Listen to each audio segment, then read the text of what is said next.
Welcome back, guys, to Book 4 of Meditations by Marcus Aurelius, Forging a Stoic, the mini-series presented by Hazy Headed, where I'll be discussing each chapter of the book, or they're called books of meditation, which is the same thing as chapters. But I will be discussing my interpretation and kind of different segments of it, and I will just have a discussion about it. So in Meditations Book 4, he talks a lot about living within nature.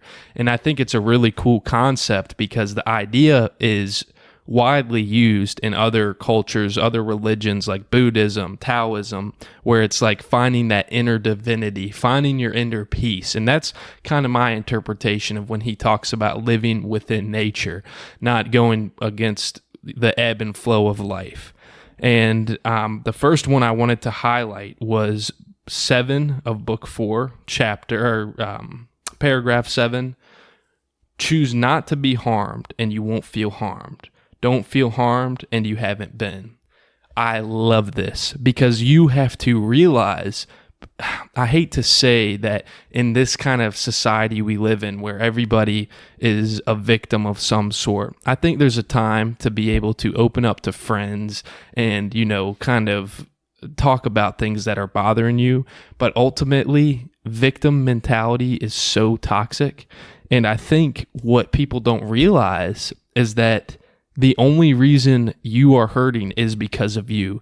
And that doesn't discount traumas. That doesn't discount any mental health issues. Those are things you need to overcome. But when you kind of bask in that and then other things happen in your life that truly you don't need to worry about, kind of compound and you become this kind of negative Nelly and have a lot of negative energy, I think this absolutely stands. Choose not to be harmed. Do your best to overcome. If something does harm you, learn from it, overcome it, become better. Simple as that. The next passage is from 8. It can ruin your life only if it ruins your character. Otherwise, it cannot harm you inside or out. Again, I absolutely adore that line because at the end of the day, if somebody is judging you, it goes back to even the first 3 chapters. Somebody's judging you, someone's speaking ill will. If it changes you, that's when it harms you. If it doesn't change you or change your goals, or it is not, it is not ill intent. If it isn't ill intent and you let it be ill intent, that's when it becomes a problem. But other than that, just let the water fall right off you. Don't worry about people that don't have a vision like you. You have to realize that you could have a special vision, and if you let that get dulled by other people thinking, saying, oh, don't leave that safe job, or don't make the jump, don't follow your dreams, that does not serve you well. It is not good. Ignore it. Turn it off. Even if it's your own family. Love them, respect them, and that's really all you have to do. If they're trying to stunt a dream from you, you have no obligation to owe them that.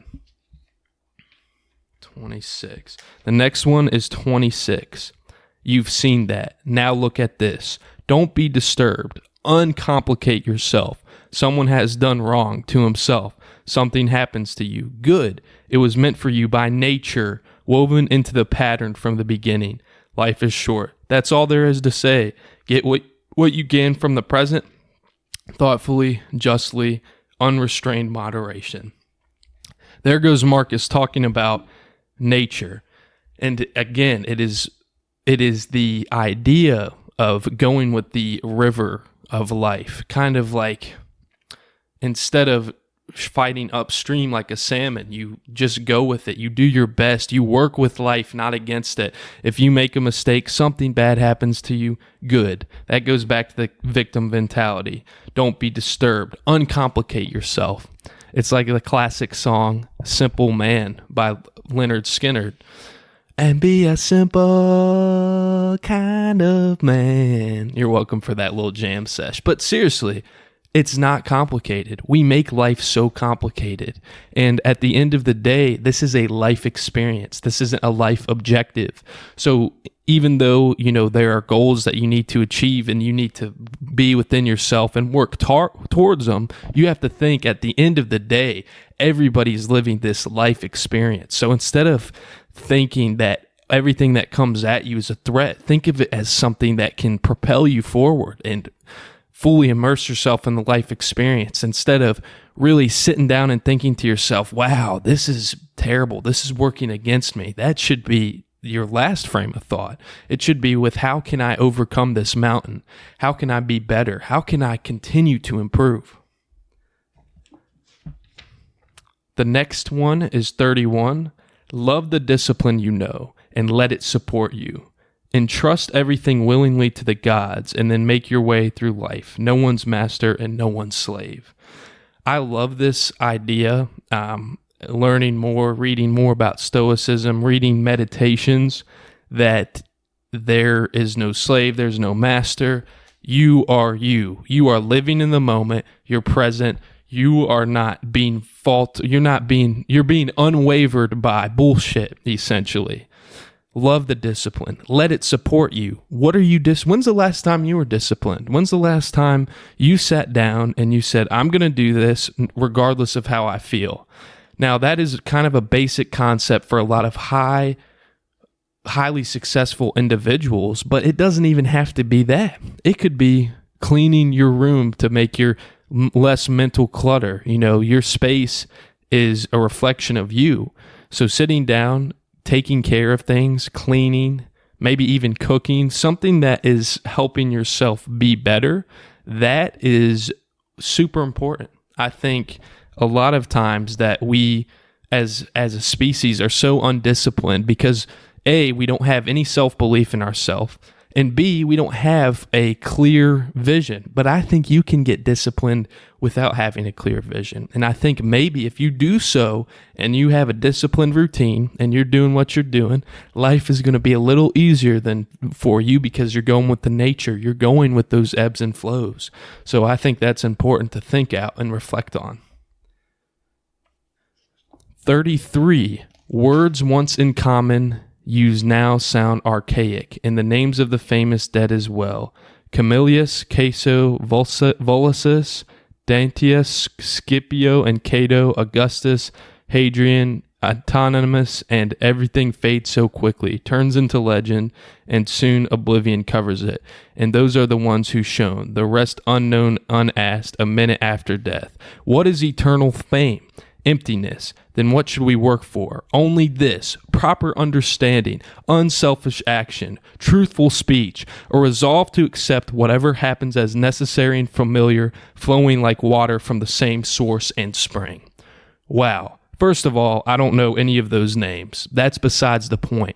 But what is fame? What is notoriety? What is anything like that matters? Anything. Emptiness. He says, what is eternal flame? Emptiness. So, what sort of life is chasing fame? Me, myself, being a young guy, I was always thinking, like, at the first beginning, before I started the podcast and I actually found an intrinsic love for it, I was like, oh, this is for fame. This is for money. This is for riches. I'm going to get whatever I want. But it doesn't work that way. That's not something that you should be striving for. What is it? Emptiness. There is nothing more agonizing than fame. You hear these people like Ben Affleck and they say, wow, you've got it all. You've got the money, the fame. He says, you know what? Take the money. The fame you can take away from me. So I think that's hilarious. So only this: what should we work for? Proper understanding our actions, motives, future behaviors, unselfish action. Put it into place. Work hard. Truthful speech. Everything you say needs to match what is in here. A lot of times, and I used to be a problem with this, I used to say things that I didn't truly fully believe, kind of to pacify other people's perceptions of me. Cut that off. That's bullshit.